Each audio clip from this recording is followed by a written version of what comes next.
The younger generations are welcoming the new technology and the new social media that has taken over the world.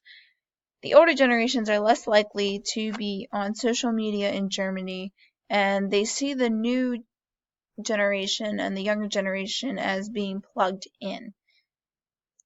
These younger generations are being raised on where a lot of the tasks are required to use technology. The cultural findings. Gender has not been a defined role in Germany. Germany has many strict laws in place to prevent gender disparity, so there is no need for sexism.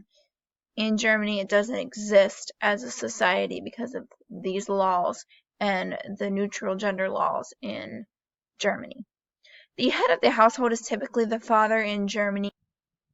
The concept of the freer school environment is much less restrictive than the US. Started school at 8 a.m. and they ended at 1 p.m. Students were out early enough to go have lunch home with their families, which is the biggest and largest meal of the day in Germany.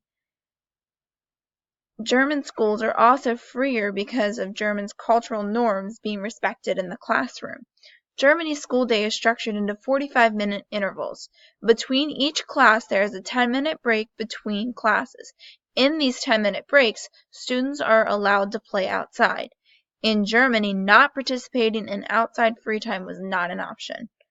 Germany really wanted their students to have that time to play and be engaged in that playtime.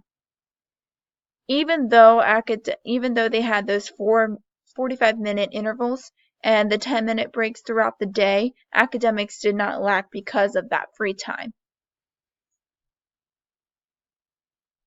The English language is taught in elementary school in Germany, as compared to the United States, where we use middle school and high school as our time to learn a different language. Students at a younger age tend to learn a language better and they're able to use it throughout their lives. Multilingualism is also very popular in the German culture because they have many different cultures living in their bigger cities, and also along with around the different countries around them, they have to learn those cultures and those languages in order to communicate and trade with them effectively. Literature and theater are a huge part of what brings Germany together.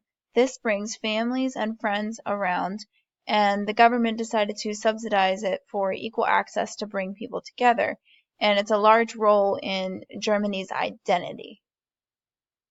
The engagement in Germany is not as common as it is in the United States. If there is an engagement between a couple, it is worn on the left ring finger. When the couple does decide to get married, it is always worn on the right in Germany. So to conclude this, the research conducted gave an insight on what the German language and culture was like. But the most meaningful information studied on German language was conducted with the interviews. These interviews allowed the group to discover how the greetings, insults, nonverbal communication, and digital communication were involved. There were also very many cultural aspects analyzed as well. This involved the absence of gender-influenced freer school environments, wedding band placement, and the importance of theater and literature. Thank you for listening, and I hope you enjoyed my